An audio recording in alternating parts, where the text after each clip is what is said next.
नमस्कार विद्यार्थी मित्रांनो, मी अमोल आगरकर। आजच्या व्हिडिओमध्ये स्पेशली आपण बोलणार आहे एसटी महामंडळ, एसटी बसेस आहे, त्याचे जे डिपार्टमेंट आहे MSRTC ज्याला म्हणतो आपण, त्यामध्ये 17,450 वॅकन्सी, म्हणजे एवढ्या वॅकन्सी इथे येणार आहेत असं प्रताप सरनाईक जे परिवहन मंत्री आहे त्यांनी घोषित केलेलं आहे। ॲक्च्युली त्यांनी काय सांगितलेलं आहे किंवा काय घोषणा केली आहे ते आपण आधी बघू, नंतर मी डिटेल तुम्हाला सांगेल कुठल्या पोस्ट येणार आहे, त्याची पात्रता काय, त्याचं क्वालिफिकेशन काय लागेल किंवा तुम्हाला त्याचं एक्झाम पॅटर्न काय असणार आहे किंवा सिलेबस काय असणार आहे, सगळं माहिती आजच्या व्हिडिओमध्ये मिळणार आहे। त्याच्यामुळे व्हिडिओ कुठे स्किप करू नका, पूर्ण व्हिडिओ नीट आहे का बघा। मित्रांनो, प्रताप सरनाईक जे परिवहन मंत्री आहे यांनी कोणती घोषणा केली आहे ते आधी बघा, कारण की बऱ्याचशा ठिकाणी तुम्हाला चुकीची माहिती मिळते आहे असं माझ्या लक्षात आलं आहे। फक्त 2च पोस्ट यामध्ये यांनी म्हटलेले आहे बघा। पूर्ण बघू आपण। MSRTC ST महामंडळात 17,000हून अधिक पदांची भरती, चालक आणि सहाय्यक नेमणार, इतका पगार वगैरे, ठीक आहे।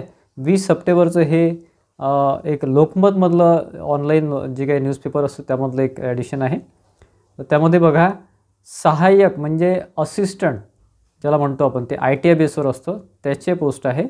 आणि चालक आहे, चालक म्हणजे ड्रायव्हर ज्याला म्हणतो आपण, वाहक नाही म्हणजे कंडक्टरची पोस्ट नाही, क्लेरिकल पोस्ट नाही, बाकी कुठलीच पोस्ट नाही आहे, ठीक आहे। त्यामध्ये काय म्हणतं यांचं, महाराष्ट्र राज्य परिवहन मंडळात लवकरच 17,000पेक्षा जास्त चालक आणि सहाय्यक पदांसाठी भरती प्रक्रिया सुरू करणार आहे, ठीक आहे।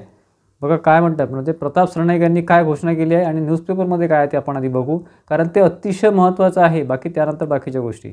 महाराष्ट्र राज्य परिवहन मंडळात लवकरच 17,000पेक्षा जास्त चालक आणि सहाय्यक पदांसाठी भरती प्रक्रिया सुरू करणार आहे। ही भरती प्रक्रिया कंत्राटी पद्धतीने राबविण्यात येणार आहे। कॉन्ट्रॅक्ट बेसिस, 3 वर्ष कॉन्ट्रॅक्ट बेसिस, त्यानंतर परमनंट अशी एक पद्धत असते, त्याच पद्धतीने राबवण्यात येणार आहे। हे लक्षात घ्या, हे पॉईंट खूप महत्त्वाचे आहे। या भरतीमुळे राज्यात रोजगाराच्या नवीन संधी निर्माण होणार आहे। येत्या 2 ऑक्टोबर 2025 पासून ई निविदा प्रक्रियेला सुरुवात होईल। 2 ऑक्टोबरपासून तुमचं ऑनलाईन जे काही आहे फॉर्म सबमिशन वगैरे ते काय सध्या सुरू होणार नाही असं इथे लक्षात येत आहे। फक्त ई निविदा म्हणजे टेंडर ते काढतील, म्हणजे वॅकन्सी कधी काढतील याला अजून काही कन्फर्म नाही आहे, ठीक आहे। राज्याचे परिवहन मंत्री प्रताप सरनाईक यांनी ही माहिती दिलेली आहे, म्हणजे ही माहिती कन्फर्म आहे असं आपण म्हणू शकतो। परिवहन मंत्रालयाने दिलेल्या माहितीनुसार या भरती अंतर्गत एकूण 17,450 पदे भरली जातील। एक्झॅक्ट आकडा सांगितलेला आहे, पण तो यामध्ये कमी जास्त होऊ शकते। कंत्राटी पद्धतीने भरती होणाऱ्या चालक व सहाय्यक उमेदवाराला साधारण 30,000 पगार देण्यात येईल। 30,000चा पगार आहे, म्हणजे पगार चांगला आहे, कमी नाही म्हणू शकत आपण, चांगला पगार आहे। त्यानंतर परमनंट झाल्यानंतर 3 वर्षानंतर तुम्हाला आणखी पगार तुमचा वाढून जातो 10-15 हजारांनी। शिवाय उमेदवारांना ST महामंडळाकडून प्रशिक्षण देण्यात येईल। महत्त्वाचे म्हणजे झालेल्या उमेदवारांसोबत 3 वर्षासाठी करार करण्यात येईल। 300च्या संचालक मंडळ बैठकीत निर्णय घेण्यात आला आहे, ठीक आहे। म्हणजे बघा, फक्त चालक म्हणजे ड्रायव्हर आणि असिस्टंट या पदांसाठी ही भरती होणार आहे आणि याच्यामध्ये 30,000 पगार राहणार यांनी सांगितलेला आहे। कॉन्ट्रॅक्ट बेसिस 3 वर्ष, त्यानंतर परमनंट आहे। यामध्ये बघा, डिटेल जी 2019ची जाहिरात आहे त्यानुसार चालक आणि वाहक पदासाठी काय काय तुमचं क्वालिफिकेशन लागेल, एज लिमिट काय लागेल, त्यानंतर तुमचं एक्झाम पॅटर्न काय असतो, सगळी माहिती आपण दिलेली आहे, ते आधी बघू आपण।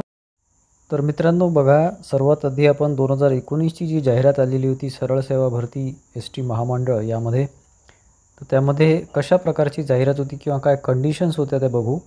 हे जे नियम त्यावेळेस होते तेच यावेळेस येण्याची शक्यता असते किंवा दुसऱ्या ॲडमध्ये येण्याची शक्यता असते। त्यानुसार बघा, विभागानुसार इथे वॅकन्सीज दिलेल्या आहेत। जसं अहमदनगर वॅकन्सी इथे 56 वॅकन्सीज आहे, सातारामध्ये 514 आहे। अशा जिल्ह्यावाईज तुमच्या वॅकन्सी येणार आहे। सगळ्यात महत्त्वाचे म्हणजे पगार। आपण कुठलीही परीक्षा देतो, कुठलीही पद मिळवतो किंवा कुठलीही एक्झाम देतो, त्यामध्ये पगार महत्त्वाचा असतो। त्यामध्ये इथे बघा, वेतन श्रेणी दिलेली आहे 12,080, ही 2019ची आहे, ते 26,673। टोटल पगार त्यावेळेस होता 14,513 2019मध्ये। आता बघा 2025 सुरू आहे, याच्यामध्ये अंदाजाने साधारण 25 ते 30 किंवा 32पर्यंत पगार जाण्याची शक्यता आहे, ठीक आहे। त्याच्यामध्ये शैक्षणिक अर्हता बघा, हे चालक आणि वाहक याबद्दल सांगतो आहे मी सगळं। चालक आणि वाहक ही जे आहे, म्हणजे आपण ड्रायव्हर आणि ज्याला म्हणतो आपण कंडक्टर, याबद्दल ही पूर्ण माहिती इथे सांगतो आहे। पूर्ण एक्झाम पॅटर्न वगैरे सगळं सांगणार आहे, ठीक आहे। बघा, शैक्षणिक अर्हता म्हणजे इयत्ता 10वी उत्तीर्ण, फक्त 10वी उत्तीर्ण पाहिजे, 12वी नसेल तरी चालेल, ग्रॅज्युएशन नसेल तरी चालेल। 10वीमध्ये तुमचं कुठलंच असं काही दिलेलं नाही किंवा सायन्समध्ये, आर्ट्समध्ये, कशामध्ये तुम्ही कोणत्याही विषयासोबत तुम्ही 10वी करू शकता, ठीक आहे. मराठी भाषा लिहिता वाचता आली आवश्यक आहे. ठीक आहे. तुमचं 10वीमध्ये 12 किंवा कुठल्याही याच्यामध्ये तुमचं मराठी असेल तरी चालेल. ठीक आहे. बघा, प्रादेशिक परिवहन कार्यालय RTO यांच्याकडील अवजड वाहन चालवण्याचा वैध परवाना म्हणजे तुमच्याकडे लायसन्स असणं आवश्यक आहे. अवजड वाहन हेवी व्हेकलचं लायसन असणं आवश्यक आहे. व PSV बॅच बिल्ला तो तुमच्या RTO ऑफिसमधून तुम्हाला मिळतो.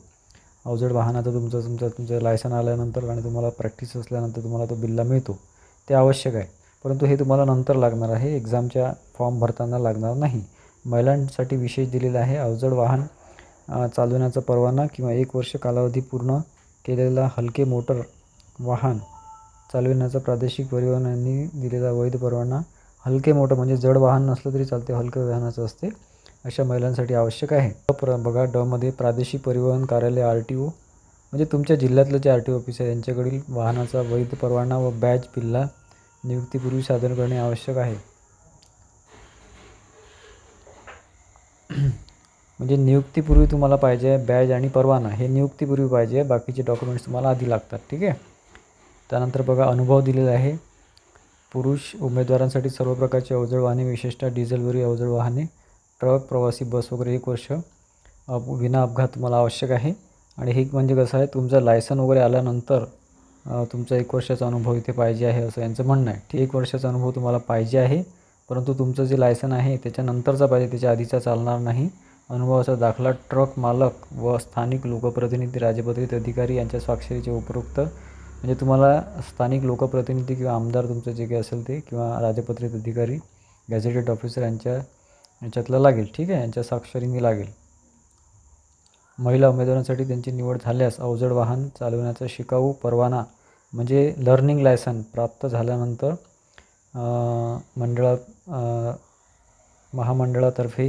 महामंडळातर्फे 1 वर्ष अवजड वाहन चालवण्याचे प्रशिक्षण देण्यात येईल. यांना प्रशिक्षण देण्यात येईल. अवजड वाहनांचं यांच्याकडे लर्निंग लायसन असणं आवश्यक आहे.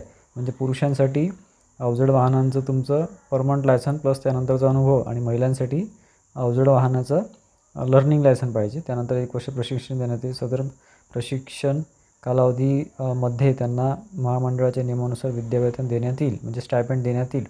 सर्व महिला उमेदवाराचे 1 वर्षाचे प्रशिक्षण पूर्ण झाल्यानंतर अवजड वाहन चालवण्याचे नियमित म्हणजे सिलेक्शन झाल्यानंतरच्या गोष्टी आहेत हे. परवाना संबंधित प्रादेशिक म्हणजे RTO ऑफिस प्राप्त झाल्यानंतर त्यांना परवाना करण्यात येईल असं आहे. उंची पुरुषांसाठी 160 सेंटीमीटर व कमाल 180 सेंटीमीटर, कमीत कमी 160 सेंटीमीटर म्हणजे महिलांसाठी 153 म्हणजे 5 फूट 2 इंच आणि 180 मॅक्सिमम झालं आहे. याच्यावर चालणार नाही असं म्हणणं आहे यांचं. दृष्टी चष्म्याविना पाहिजे. 6x6 असे आवश्यक आहे. रंग आंधळेपणा किंवा रात आंधळेपणा हा दोष असल्यास अपात्र, तुम्हाला डायरेक्ट अपात्र ठरवतील ते.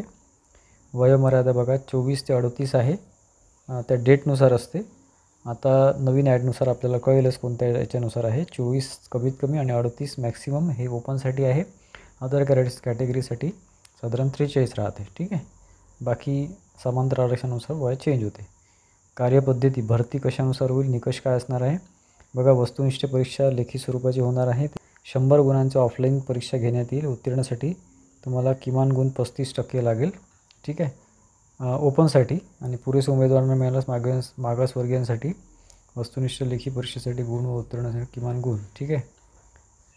चालक वाहन पदासाठी अर्ज केलेल्या उमेदवारांनी लेखी परीक्षेमध्ये खुला प्रकारचे 35% गुण जास्त प्राप्त करणे आवश्यक आहे. म्हणजे 100पैकी 35च्या वर पाहिजे आणि मागासवर्गीयांसाठी 30च्या वर पाहिजे. आणि लेखी परीक्षेबद्दल दिलेलं स्वरूप वगैरे. लेखी परीक्षेस एकूण 50 प्रश्न असून त्यातील प्रश्नाकरता 2 गुण म्हणजे 100, प्रत्येक प्रश्नाला 2 गुण अशी 100 गुणांची परीक्षा राहणार आहे. 1.5 तासाचा वेळ राहणार आहे म्हणजे 90 मिनटं आणि 4 पर्यायी उत्तरे राहणार आहे. ठीक.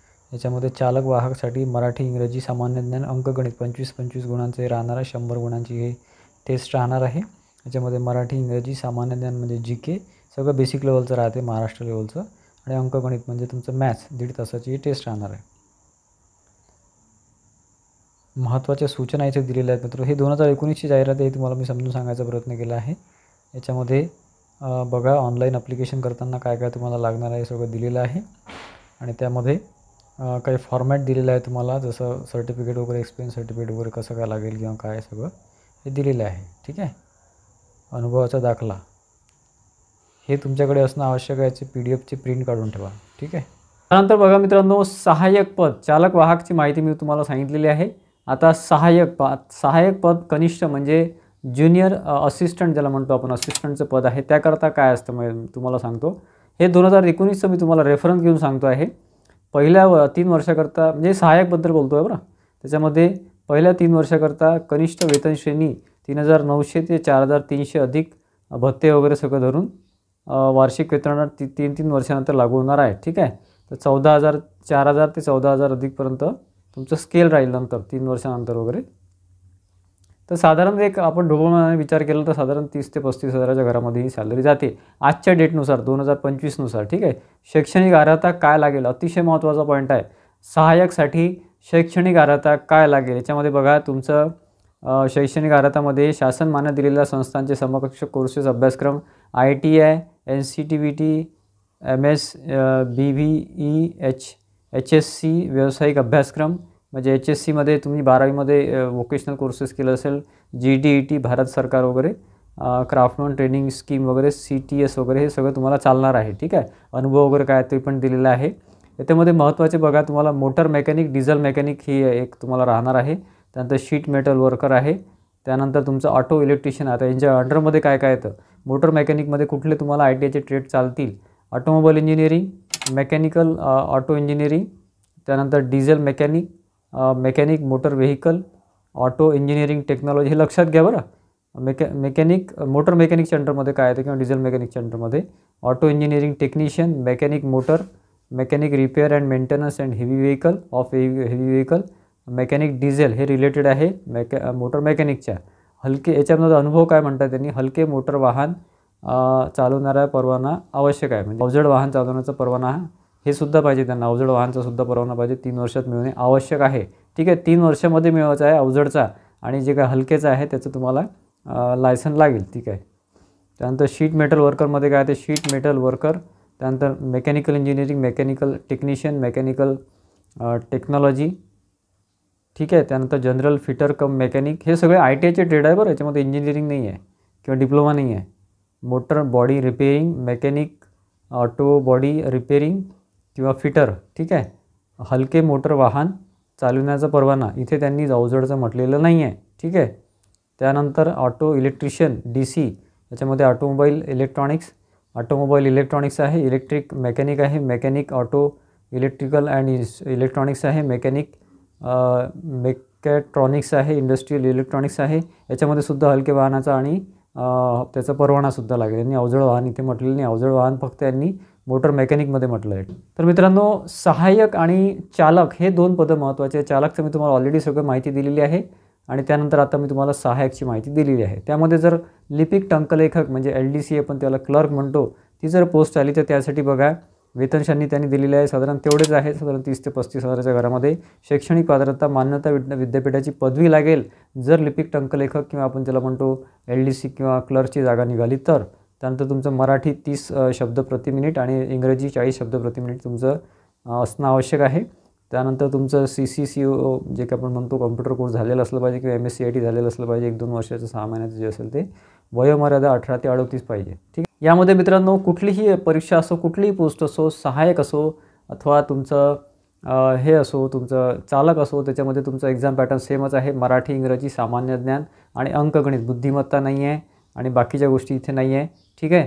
तर या 4 विषयाचं तुम्हाला जे काही वेटेज त्यांनी दिलेलं आहे 100 मार्काची ही पेपर राहणार आहे. त्याच्यामध्ये तुम्ही टेस्टमध्ये पास झाल्यानंतर तुमचं डायरेक्ट सिलेक्शन आहे. कुठल्याही प्रकारचा इंटरव्ह्यू नाही, कुठल्याच प्रकारचं काही नाही, परंतु लायसन महत्त्वाचे आहे त्याच्यामध्ये. त्यामुळे तशा तयारीमध्ये राहा.